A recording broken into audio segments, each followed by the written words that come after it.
अस्सलाम वालेकुम एवरीवन। आज का जो हमारा टॉपिक है that is unpaid seller,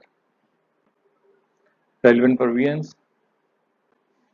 section 45 जो है वो अनपेड सेलर को डिफाइन करता है और what we find in section 45 is that an unpaid seller is the person who has not received the payment of the goods according to the agreement. एक ऐसा seller जिसको एग्रीमेंट के मुताबिक, agreement की टर्म्स के मुताबिक जो पेमेंट है वो रिसीव नहीं हुई है, that seller becomes an unpaid seller. जो भी टाइम पार्टीज ने एग्रीमेंट के बीच में तय किया था पेमेंट का, उस टाइम के मुताबिक जो है seller has not receive the payment from the side of the buyer, the seller becomes an unpaid seller. हाँ, ऐसा नहीं होना चाहिए कि सेलर जो है उसने पेमेंट को लेने से इनकार किया हो। अगर एग्रीमेंट के मुताबिक बायर ने तो पेमेंट जो है वो टेंडर की है लेकिन सेलर ने उसको लेने से इनकार किया है, तो ऐसी सूरत के बीच में जो सेलर है will not fall into the category of an unpaid seller. एक अनपेड सेलर जो है उसके दो तरह के राइट्स हैं, एक है राइट्स अगेंस्ट गुड्स और दूसरे हैं राइट्स अगेंस्ट द बायर। पहले देखते हैं राइट्स अगेंस्ट गुड्स को। कौन से ऐसे राइट्स हैं जो कि एक unpaid seller against the goods exercise कर सकता है। सबसे पहले आता है right to withhold the delivery of the goods. अगर जो गुड्स हैं उनका पोजेशन अभी तक सेलर के पास मौजूद है और time of payment has already arrived and the payment has not been made to the seller, तो ऐसी सूरत के बीच में जो सेलर है he can withhold the delivery of the goods till the payment of price. तो सबसे पहला जो राइट है that is stipulated in section 46 और वो ये कहता है कि अगर सेलर जो है वो गुड्स की डिलीवरी को विथहोल्ड कर सकता है in case of non payment of price according to the agreement. उसके बाद आता है right to stop in transit. अगर वो गुड्स को ऑलरेडी ट्रांजिटरी मोड में डाल चुका है, ऑलरेडी उनको शिप कर चुका है, but he is still in a position to exercise control over the goods, तो ऐसी सूरत के बीच में अनपेड सेलर का ये राइट है कि वो उन गुड्स को ट्रांजिटरी मोड के बीच में भी स्टॉप कर सकता है। वो कैप्टन ऑफ द शिप को या जो भी क्रू ऑफ द शिप है उनको ये इंस्ट्रक्शंस दे सकता है कि goods should not be delivered to the buyer और they should be landed at some middle port. तो ऐसी सूरत के बीच में जो सेलर है वो ट्रांजिटरी मोड के बीच में भी गुड्स को स्टॉप कर सकता है। उसके बाद जो आगे आता है that is right to lien. जो सेलर है उसका ये राइट है कि वो अगर उसको पेमेंट नहीं मिली है तो वो गुड्स के ऊपर लियन एक्सरसाइज कर सके। What is the right of लियन?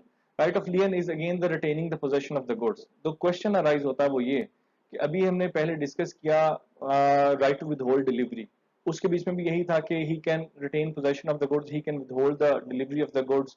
तो यहाँ राइट ऑफ लियन के बीच में भी इट्स द सेम पॉइंट कि he can retain the possession of the goods when the possession is still with the seller. तो what is the difference? Difference is कि जहाँ पे ownership of the goods जो है that has already passed from seller to the buyer, now the goods become now the goods belong to the buyer। तो ऐसी सूरत के बीच में जो retaining of possession है, जो withholding of delivery है, that will be termed as right of lien because nobody can exercise lien on his own goods। तो goods जो हैं they belong to the buyer but seller is exercising a right of lien over the goods till the time the payment is made to the seller।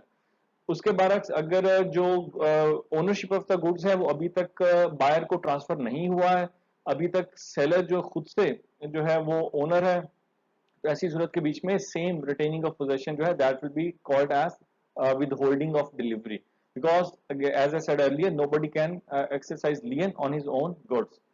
अगर part of the goods जो है वो deliver हो चुकी हैं, part of the goods जो है वो सेलर के पास मौजूद हैं, तो सेलर उन पार्ट ऑफ द गुड्स के ऊपर जो अपना राइट ऑफ लियन जो है वो एक्सरसाइज कर सकता है। उसके बाद सेक्शन 54 सब क्लॉज 2 जो है वो ये कहता है कि right to resale the goods where property in goods has pass to the buyer. हाँ, जहाँ पे जो सेलर है वो राइट ऑफ लियन एक्सरसाइज कर रहा है गुड्स के ऊपर और एक खास टाइम तक राइट ऑफ लियन एक्सरसाइज करने के बावजूद जो है वो बायर जो है वो पेमेंट ऑफ प्राइस नहीं करता है टू द सेलर, तो ऐसी सूरत के बीच में सेक्शन 54 सब क्लॉज 2 जो है वो सेलर को इस चीज का राइट देता है कि वो उन गुड्स को रीसेल कर सके, मतलब उन गुड्स को किसी और बायर को फरोख्त कर सके। लेकिन उसके लिए जो एक प्री रेक्विजिट है वो ये कि before selling the goods which belong to the buyer seller has to serve a notice of sale to the buyer.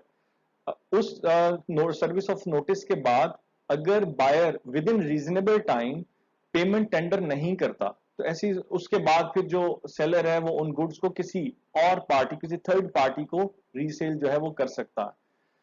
जो उसके बीच में एक फीचर है इसका खास, जो वो ये कि अगर जो भी रीसेल ऑफ द गुड्स होगा from the side of the seller, उसके ऊपर उसकी जो प्राइस रिसीव होगी, अगर उस प्राइस के बीच में जो अगर कोई ऐसा प्रॉफिट आता कि जो उस प्राइस से जो कि फर्स्ट बायर के साथ उसका डिसाइड हुआ था, उस प्राइस से एक्सेसिव है, प्रॉफिट है, या सेकंड बायर को वैसे एक्सेसिव प्राइस के बीच में वो सेल करता है, तो जो एक्सेसिव अमाउंट होगी, वो एक्सेसिव अमाउंट जो है that will not belong to the seller.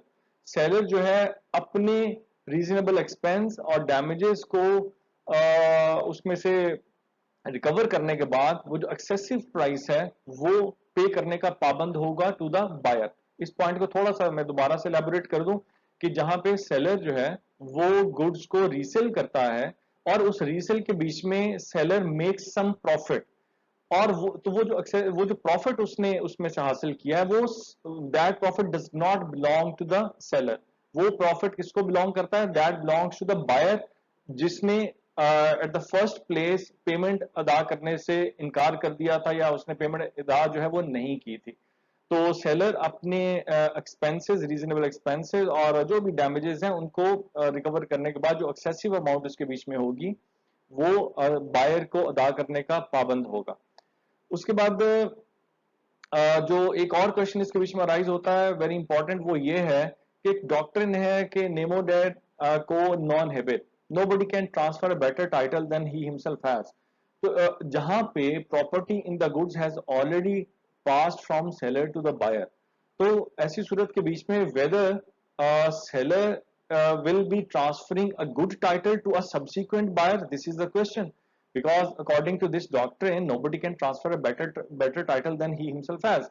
So the answer to this question is yes, the subsequent buyer will have a good title over the property, because section 54 जो है ये खुद से एक एक्सेप्शन जो है वो प्रोवाइड करता है। वो ये कहता है कि जहां पे एक unpaid seller while exercising the right of lien वो उन गुड्स को रीसेल करता है टू अ सब्सिक्वेंट बायर, तो जो सब्सिक्वेंट बायर है he will have a good title over the property.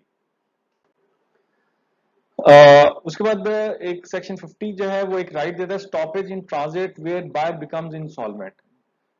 Goods जो है ट्रांजिटरी मोड के बीच में जा चुकी हैं, टाइम ऑफ पेमेंट अभी तक अराइव नहीं हुआ, अभी टाइम ऑफ पेमेंट जो है वो नहीं आया है, और उससे पहले सेलर को ये मालूम होता है कि जो बायर है ही हैज बिकम इंसॉल्वेंट। ऐसी सूरत के बीच में बायर के पास इस चीज का राइट है कि वो उन गुड्स को ट्रांजिटरी मोड के बीच में स्टॉप कर सकता है। तो insolvency of the buyer gives a right to the seller to stop the goods in transit even if the time of payment has yet not arrived. तो लेकिन इसके बीच में जो दूसरा पॉइंट है वो ये कि अगर before the time of payment arrives, if the buyer becomes solvent and he makes payment of the price right in accordance with the according to the terms of the agreement, ऐसी सूरत के बीच में जो बायर है उसके पास इस चीज का राइट आ जाएगा कि जो स्टॉपेज इन ट्रांजिट की वजह से उसका जो नुकसान हुआ है उस नुकसान का अजाला जो है वो सेलर से मांग सकता है, वो जो इंडेमनिटी क्लेम है अगेंस्ट द सेलर फाइल कर सकता है। Then section 54 subclause 1 says contract not rescinded by exercising lien or stoppage in transit। जहां पे एक जो अनपेड सेलर है वो अपना कोई भी राइट अगेंस्ट गुड्स एक्सरसाइज करता है, राइट ऑफ लियन एक्सरसाइज करता है या स्टॉपेज इन ट्रांजिट का राइट एक्सरसाइज करता है, तो ऐसी सूरत के बीच में contract is not rescinded by the exercise of this right, meaning there the contract is not revoked, which it means that if the buyer makes payment of the goods, the contract will restore and the seller will be liable to make delivery of the goods to the buyer. Rights against buyer, तो उसके बाद आगे आता है rights against buyer. अगर for example goods जो हैं वो सेलर के कंट्रोल से बाहर जा चुकी हुई हैं, उनकी डिलीवरी ऑलरेडी जो है वो बायर तक पहुंच चुकी हुई है, या अगर ट्रांजिटिंग मोड के बीच में भी है तो seller has lost control over the goods. तो ऐसी सूरत के बीच में सेलर के पास और कोई चाराकार नहीं रह जाता कि वो suit for recovery of price with interest and damages जो है वो फाइल कर सके against the buyer. That's end of the today's topic. If you have any questions, please feel free to ask into the comment box. Thank you very much.